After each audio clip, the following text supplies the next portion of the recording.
Taylor's Spears team looks different in recent weeks, more fluid, the chemistry. What's changed? Would you say with this surge you all have been experiencing? I would say our resiliency. Like even when we get down and things don't go our way, like we still find a way to win. And um, I think we've won every single game. We've held our opponents under 84, so 74 is really good for us. And especially in that fourth quarter, like we just played really good defense. We were switching, we are communicating. Um, but I think just obviously you can start to tell like we're just getting more comfortable overall playing with each other, our chemistry, we know where our teammates are going to be, and then also just setting our teammates up for success, like put them in positions that they can be successful in. And I think we've done a better job of that. Let's go here. Keep that door open. Yeah. Kelsey, kind of caught from your reporters, or just what kind of went right for you in this different?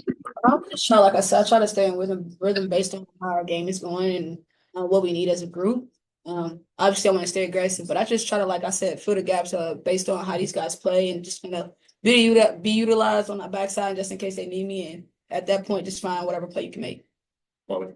Yeah, Aliyah, you had a double-double by halftime, and I believe a new career high in rebounds. Just what was working for you on fourth? I think I was just trying to make sure that I'm able to rebound the ball, be in the best position for my teammates. I think to start the game, they did a great job getting me post touches early on, and then outside of that, just making sure I rebound and finish my putbacks. Up front.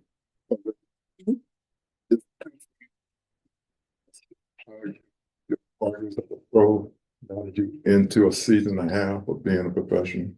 I feel like it might be, but I feel like I've also gotten better from my rookie season to now, just continuing to be consistent. And I think that's the biggest thing that I need to be able to do for my teammates.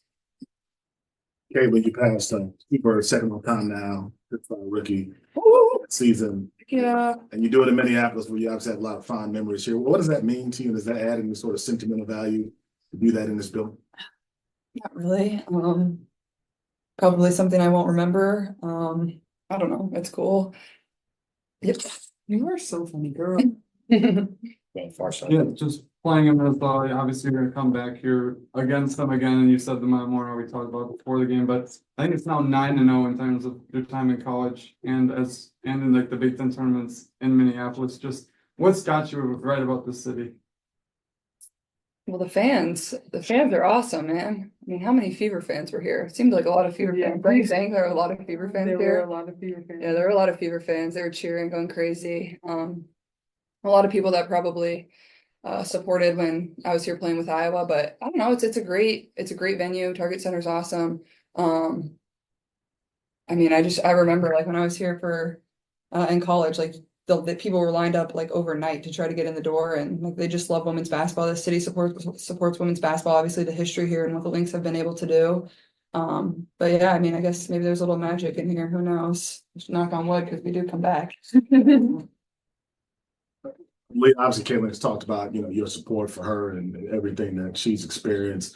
For you, what's been your advice as she's dealt with this big spotlight and this entire team obviously has dealt with that spotlight? Yeah, I feel like I've told her just like continue to be her. Like, don't put any more pressure on herself because obviously like there's a lot of outside noise about what they think from her, but just continue to be her. I think she does a great job just helping us on this team, putting us in great positions night in, night out. And then off the court too, I just feel like we've just continued to build our relationship and it's been great. Got time for two on Zoom. Start with Matt, then we'll go to Blake. Yeah, hi Caitlin. I was just wondering on review if you found yourself being over eager with your shot selection at the end of the third quarter, and if so, kind of what adjustments you made into the fourth. No, I don't think I was over eager. I think I'm just going to take shots that I think are good shots. The coaches have just encouraged me to be aggressive. I thought in the fourth quarter of our last game, I kind of relaxed a little bit. So just come out and stay aggressive. And honestly, if they probably went in, it would probably be a different story. You probably would have asked me a different question. But I think as a shooter and somebody that needs to score and something that this team needs is like, I can't stop playing. Like you got to just continue to play through it. And Christie diagrammed a great play to start the fourth quarter and got me a great clean look. And honestly, I think that was, the perfect start for us. We cut it to what was it at that point, 3 points, and came down, got a stop. So no, I don't think I was overeager, and I think just continue to be aggressive, but also continue to set my teammates up. But at the same time, like Minnesota is known as probably one of the better defensive teams in this league, maybe the best statistically. So yeah, I think they play great defense too. Go last one on Zoom, Blake, and then we'll finish in the room with Myron. Hey, ladies, this is Blake Spadaro from Blake's Take and WNBA Swish. What did you ladies think of the fourth quarter offensive execution compared to the first three quarters? Yes. I think for us, it was about figuring out what we need to adjust to. We knew like going into the game plan and the schemes that they were, they didn't have a big presence in the post, and so we knew we needed to get the ball inside, touch the paint, utilize our post, what they bring to the table. And I think down the stretch we kind of got back to that as well as play defense. So I think accumulation of knowing where we need to get the ball and then spreading out when 7 needed us, and then going down to play on the defensive end kind of just put us in position in the game. Obviously, Cheryl's the first national team. Kevin, actually thought about what it would take, to be able to represent your country one day on that stage. Career. Yeah, that's definitely a goal of mine. That's people dream of being an Olympian, and that's one of mine. I know Coach Reeves is the head coach, and so I mean, for me, it's just going to continue to work hard to do what I need to do to get on that team.